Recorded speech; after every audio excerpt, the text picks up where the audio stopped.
It began like every other summer. A group of wide-eyed campers clutching their bags, excited for s'mores by the fire. Ghost stories under the stars and the kind of laughter that echoes through the woods. But beyond the laughter, deeper into the shadows of the towering pines, there were whispers. Whispers of things that could not be explained. Strange noises in the dead of night, a cold breeze rushing past in the stillness. And then there were the stories. Stories no one wanted to believe, but no one dared to ignore. What if the summer camp of your childhood was hiding a terrifying secret? One that refused to stay buried, no matter how hard people tried to forget. Stay with us, because the stories we're about to tell will take you deep into the heart of these haunted camps. And by the time we reach the final tale, you might find yourself questioning whether you'll ever step foot in the woods again.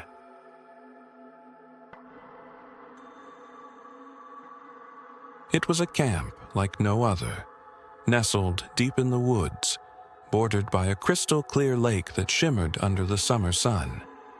Camp Silver Pines was a haven for children looking for adventure, with canoeing, hiking, and endless campfire songs.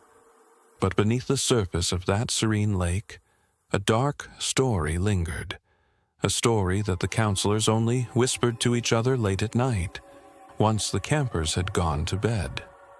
The legend begins decades ago, with a girl named Lily.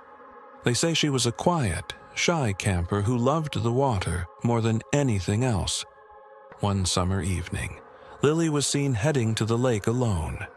She never returned. Her disappearance was officially ruled an accident, but the details have always been murky. Some say she drowned while swimming after hours. Others believe she was pulled under by something far more malevolent. At first, her story seemed like just another campfire tale meant to keep kids from wandering off. But over the years, strange occurrences began to pile up. Campers reported hearing splashes late at night, even when no one was near the water. A few claimed they heard faint giggles drifting across the lake.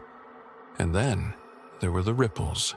Small, steady movements breaking the stillness, as if someone unseen was waiting just beneath the surface. In the summer of 1997, things escalated. A group of campers staying in the cabin nearest the lake awoke to a strange noise, splashing, followed by what they described as soft humming. Thinking it was a prank, two of them went to investigate. They didn't make it past the tree line before they froze in their tracks. Standing waist-deep in the water, illuminated by the moonlight, was a figure. One camper later described it as a pale girl with dripping hair. She wasn't moving, she was just watching. Then, as quickly as she appeared, she vanished, leaving only the sound of rushing water behind. One counselor decided to put the legend to rest. He ventured out to the lake with a flashlight, dismissing the warnings as nothing more than superstition. What he saw that night he refused to speak of for years.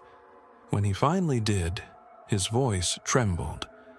"There was someone out there," he said. "She was standing in the lake, staring at me. And then she called my name." He swore the voice wasn't just in his head. It was real, clear, deliberate. He ran back to the cabin, but not before hearing one final splash behind him, as if something or someone had stepped back into the water. Some say Lily's spirit still lingers, searching for those brave or foolish enough to come near the water. And if you ever find yourself at a lake in the middle of the night, listen closely. You might hear her calling for you.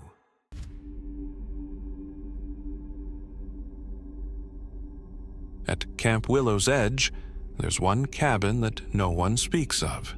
Not openly, at least. Tucked away at the farthest edge of the property, overgrown with vines and surrounded by dense trees, stands Cabin 6. It hasn't housed campers in decades. Its windows are boarded up, its door padlocked, and its walls weathered by time. But the stories about Cabin 6 never fade. It's said that years ago, a young counselor named Emma volunteered to spend the night there after hearing strange noises coming from inside. She told her friends it was nothing more than creaking wood and the wind playing tricks on them. But the next morning, Emma was gone. No note, no signs of struggle. Only her shoes were left neatly by the door, as if she had vanished into thin air. The camp director at the time declared the cabin off limits. But as the years passed, rumors grew darker. Some said Emma's disappearance wasn't an accident. Others claimed they could hear muffled screams late at night, coming from inside the empty cabin. Despite its reputation, Cabin 6 became a source of morbid curiosity. Campers would dare each other to get close, some claiming they saw shadows moving behind the broken windows. One summer, a group of teenagers decided to take the dare to the next level.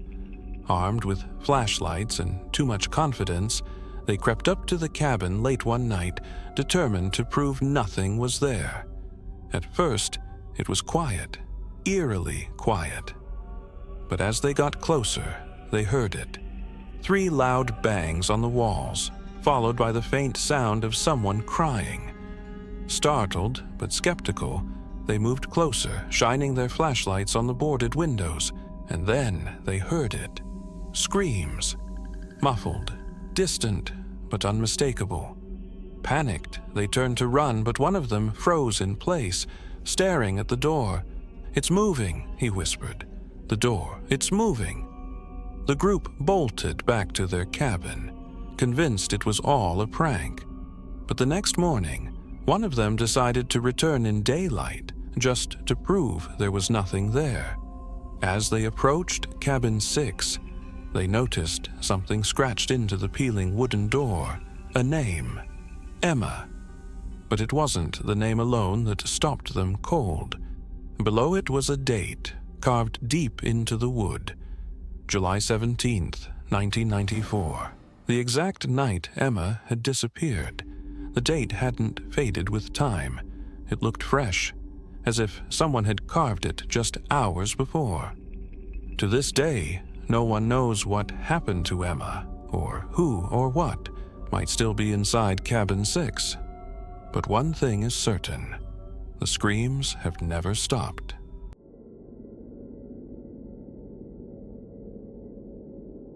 The woods surrounding Camp Evernight were a source of endless adventure by day. Campers would race through the trails, climb trees, and search for secret hiding spots. But as the sun set, the woods took on a different life, a darker, more unsettling one. Campers began to tell stories about a figure, a shadow, that seemed to move between the trees. Tall and impossibly still, it would appear just beyond the tree line, watching. It started as a rumor, shared in whispers. "It's probably just a trick of the light," counselors would say. But the campers weren't so sure. One by one, they began to share their encounters. "I saw it," one camper said, her voice trembling. "It wasn't an animal. It wasn't a person either. It was standing there, just watching us, and then it was gone." Each story was eerily similar. A shadow, too tall and too slender to be human, seen only at the edge of vision. Sometimes it stood perfectly still. Other times it seemed to drift silently from one tree to another. And then there were the nights when it came closer. One camper recounted a chilling encounter late one evening. He had been returning from a campfire gathering, walking alone down the main trail. He felt it before he saw it, that creeping sensation of being watched. He stopped, turned, and there it was. A tall, black silhouette standing between the trees. "I couldn't see its face," he said, "but I knew it was looking at me. It felt like it was waiting for something." He ran as fast as he could, never looking back. but the feeling of being followed stayed with him the entire way back to camp. But the most terrifying encounter came from a group of campers who decided to investigate the woods one night. Armed with flashlights and bravado, they claimed they saw it, the shadow standing impossibly still just a few feet away. As they turned to run, it moved. It didn't walk, one camper said. It glided fast, like it was chasing us. They stumbled back to their cabin, locking the door behind them, certain they had outrun whatever it was. But the next morning, they awoke to a chilling discovery. Deep, jagged claw marks stretched across their tent, long gashes, as if something had tried to tear its way inside. And near the door of the cabin, pressed into the soft earth, was a single, massive footprint. It didn't look like any animal they'd ever seen. The shadow hasn't left camp every night. It still watches from the trees, waiting. And if you're brave or foolish enough to step into the woods at night, you might just see it for yourself. But whatever you do, don't run. It's faster than you think. What would you do if you saw something like this? Imagine walking alone through the woods and seeing a shadow watching you, or hearing splashes from an empty lake. Have you ever felt the unexplainable while camping? Maybe heard something that shouldn't have been there? We want to hear your stories. Share your experiences in the comments below. Who knows, your story might just be the next one we feature. If these tales sent chills down your spine, make sure to hit like and subscribe. We have even more terrifying stories lined up for you, encounters that will make you question what's hiding in the dark. And don't forget to turn on notifications so you never miss a new episode of True Horror Stories.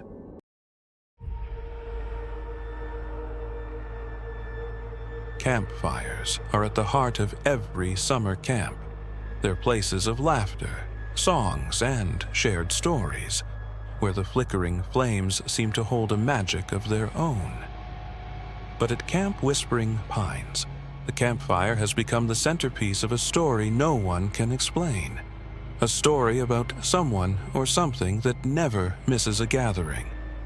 For decades, campers have whispered about the boy by the fire. He's said to appear on certain nights, sitting quietly among the circle, staring into the flames. No one notices him arrive, and no one sees him leave. But those who've encountered him will never forget the feeling. One camper recounted his chilling experience one summer night. He was sitting near the edge of the circle, staring into the fire, when he noticed a boy directly across from him, pale, quiet, and staring intently into the flames. At first, I thought he was just another camper, the boy said. But something felt off. He wasn't talking, wasn't moving, just staring. Then, as the camper looked down for a moment to grab his drink and glanced back up, the boy was gone. The spot where he had been sitting was empty, as if he had never been there at all. As the story spread, other campers came forward with their own experiences. One girl claimed she felt a cold hand on her shoulder while sitting by the fire, only to turn around and find no one there. Another counselor reported seeing the boy in the reflection of the fire's light, only to realize he wasn't visible to anyone else. The most unsettling part? Every camper who has seen the boy swears they recognize his face, but they can't remember from where. In an effort to disprove the legend, one camp counselor reviewed photos taken around the fire over the years. What he found sent shivers down his spine. In multiple photos, taken years apart, there was the same silhouette, a boy, faintly visible in the background, sitting quietly and staring into the fire. No one remembers his name. No one knows why he keeps coming back. But at Camp Whispering Pines, one thing is certain. If you sit by the campfire long enough, you might feel him watching you too. So the next time you gather around a campfire, remember, the flames might warm you, but they can't protect you from what lingers in the dark. 4 stories, 4 camps, 4 places meant for joy, adventure, and childhood memories, transformed into sites of fear and unanswered questions. They remind us that the most terrifying stories are not those crafted by imagination, but the ones rooted in reality. Because when you peel back the surface of what seems ordinary, you might find something far darker waiting beneath. Subscribe and join us next week for another true horror story that will leave you questioning what's real and what's hiding in the shadows.